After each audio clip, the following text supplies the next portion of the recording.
नमस्कार शेतकरी मित्रांनो, मी राहुल ठोंबरे, शेतकरी कृषी सेवा केंद्र टलवाडी फाटा, तालुका वाई, जिल्हा सातारा. तर बघा, आपण आलेलो आहोत आज सोयाबीनमध्ये.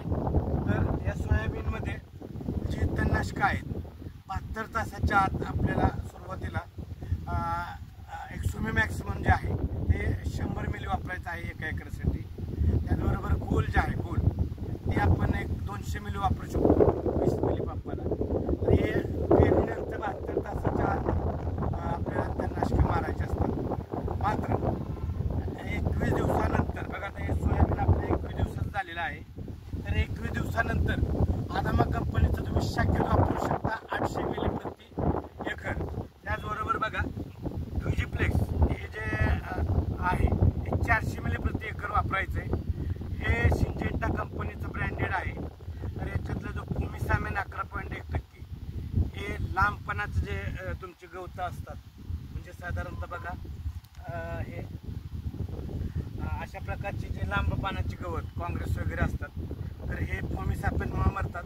आणि फ्युजल पॉप इथाईल म्हणजे हे बघा रुंद पानाची जी गवतं आहेत, म्हणजे तुमचे लवाळ असेल, हराळी असेल, हे रुंद पानं आहेत बघा. तर याच्यासाठी फ्युमिसामेन बुटाईल 11% वापरायचं आहे. तर बघा, हे फ्युजीप्लेक्स मारल्यानंतर आपल्या सोयाबीनमध्ये स्टिकर वापरायचं नाही. तर का वापरायचं नाही? तर स्टिकर कसे हे औषध मारताना थोडंफार तरी आपल्या सोयाबीनवरती पडत असतं. त्यामुळं हे जरी पावसाचा दिवस चालू असतात त्यामुळं ते धुवून जावं हा उद्देश असतो. तर बघा, थोडंफार पानं वगैरे हे ताण आल्यामुळं पानं वगैरे ही पडतात, तांबडी पडतात. तर त्यासाठी आपण हे सिक्वेल झिंक आहे, जिलेटेड झिंक जे आहे हे 25 ग्रॅम प्रतिपंपाला वापरायचे. म्हणजे बघा 250 ग्रॅम आपण हे वापरायचं आहे फ्युजीप्लेक्स बरोबर, जेणेकरून आपला जो पिकावरील ताण आहे तो निघून जातो.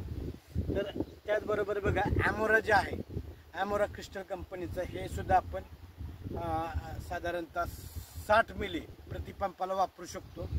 तर अशा प्रकारे जर तुम्ही व्यवस्थित जर सोयाबीनमध्ये नियोजन केलं तर नक्कीच आपलं 20 ते 25% उत्पन्न वाढतं. तर त्याचबरोबर बघा, काय काय ठिकाणी